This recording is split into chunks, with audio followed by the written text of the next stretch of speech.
नमो नमः। आज हम पढ़ेंगे संस्कृत में जो भी पाठशाला लेने चलती है, संस्कृत के अंदर एक बुक चलती है रघुवंशम, उसका सिस्टम सब चलता है।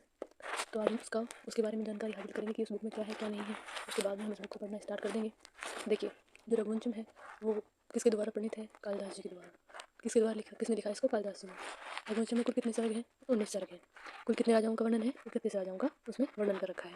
रघुवंशम जो बुक है उसमें टोटल 31 राजाओं का वर्णन कर रखा है, जिसमें सर्ग 19 है। ठीक है। कालिदास जी ने इस बुक के अंदर सबसे ज़्यादा जिस अलंकार का प्रयोग किया है वो है उपमा अलंकार। इस अलंकार का उपमा अलंकार का। उसके जो नायक है इस बुक के षष्ठम सर्ग के छठे सर्ग के जो नायक है वो है अज। नायिका है इंदुमति। और इंदुमति किसकी बहन है? विदर्भ देश के राजा भोजराज की छोटी बहन है। कौन है? इंदुमति। ठीक है। विदर्भ का राजा है भोजराज, उसकी छोटी बहन है इंदुमति। ठीक है। फिर हम देखेंगे कि इस बुक में किन चीज़ों का जिक्र कर रखा है छठे सर्ग में रघुवंश की। तो रघुवंशम के षष्ठम सर्ग का प्रारंभ क्या होता है, उसमें किस चीज़ का वर्णन है? तो इंदुमति के स्वयंवर में राजा अज का प्रवेश।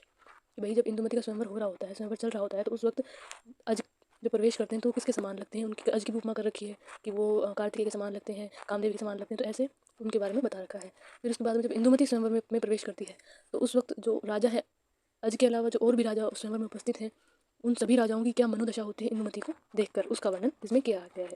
फिर उसके बाद में अंत में इंदुमति और राजा अज के विवाह होने तक का इसमें वर्णन है कि एंड में फिर वो उस स्वयंवर में किसको वर कर लेगी? अज को वर कर लेगी। तो ये इस सिस्टम सर्ग में ये सारी बातें आपको पढ़ने को मिलेंगी। फिर देखो, स्वयंवर में और भी राजा उपस्थित हुए हैं। कौन कौन से राजा हुए हैं? तो अंगनाथ जो अंग नामक जनपद के राजा हैं, उनका जिक्र है इसमें। अवंतीनाथ जो उज्जैन के राजा हैं, उनका भी इस रघुवंश की षष्ठम सर्ग में जिक्र कर रखा है। प्रतीप राजा हैं जो जिनके पास एक माहिस्मती नाम की नगरी है और अनूप देश के राजा हैं, अनूप नरेश है। सुषेण भी है जो मथुरा के राजा हैं, राजा सुषेण का भी इसमें जिक्र कर रखा है। उसके बाद में हेमांगद जो कलिंग देश के राजा हैं। फिर है अज जो अयोध्या के राजा हैं। देखिए, रघु के वंश का वर्णन है इसलिए उसको रघुवंशम नाम दे रखा है। तो रघु के वंश में अज भी आते हैं, दिलीप भी आते हैं, श्री राम भी आते हैं। ठीक है। तो ये सारे रघुवंशी राजा ही थे। तो अज का वर्णन है अयोध्या के राजा है।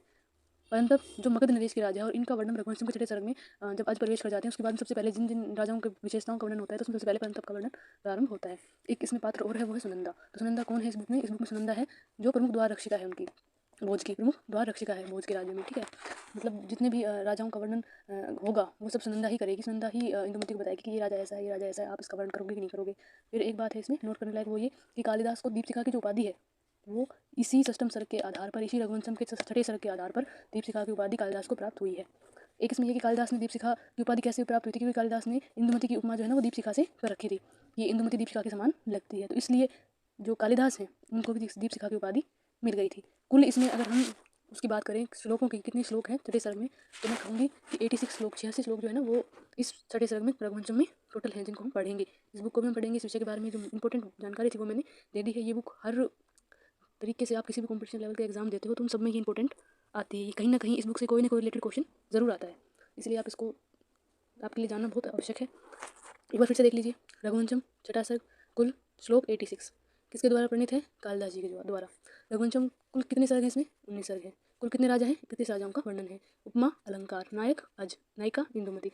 इंदुमति का भाई है भोजराज, विदर्भ देश का जो राजा है, उसकी छोटी बहन है इंदुमति। किसका वर्णन है इसमें? इंदुमति के स्वयंवर का। तो इंदुमति के स्वयंवर में राजा अज का प्रवेश, वह इंदुमति के स्वयंवर का वर्णन, और अंत में इंदुमति और अज के विवाह होने तक का वर्णन है इसमें। इसमें टोटल 7 राजाओं की उपस्थिति हुई है। अंगनाथ, अवंतीनाथ, प्रदीप, सुषेण। अंगनाथ अंग नामक जनपद का राजा, अवंतीनाथ उज्जैनी का राजा, प्रदीप जो है वो माहिष्मती का नगरी का और अनूप देश का राजा है, सुषेण मथुरा का है। हेमांगद जो है वो कलिंग देश का राजा है। अज जो है वो अयोध्या का राजा है। परंतप जो है वो मगध नरेश का राजा है। और जो सुनंदा कौन है? वो प्रमुख द्वार रक्षिका है। कालिदास को दीपशिखा की उपाधि किसने दी? किस आधार पर मिली है? इस छठे सर्ग के आधार पर ही मिली है। क्यों मिली है? क्योंकि उन्होंने इंदुमति की दीपशिखा से उपमा कर रखी थी। ये तो था बुक का पोस्टमार्टम किया हुआ मेन मैटर जो मैंने आपको बताया। अब हम आने वाली वीडियो में हम पढ़ेंगे इस बुक को। ये रही वो बुक जिसको हम पढ़ेंगे।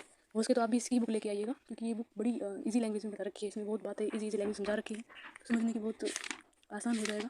आसान तरीका है इस बुक में। इसको हम पढ़ेंगे, रोज़ के 5 श्लोक पढ़ेंगे और वीडियो जो है आपको टाइम टू टाइम पहुँचा दी जाएगी इस चैनल के माध्यम से। तो वीडियो को लाइक करें, शेयर करें, कमेंट करें। अगर आपको वीडियो अच्छी लगी तो इस बेल आइकन को दबाना ना भूलें और हमारे परिवार में जुड़े। इसी के साथ मुझे दीजिए इजाज़त।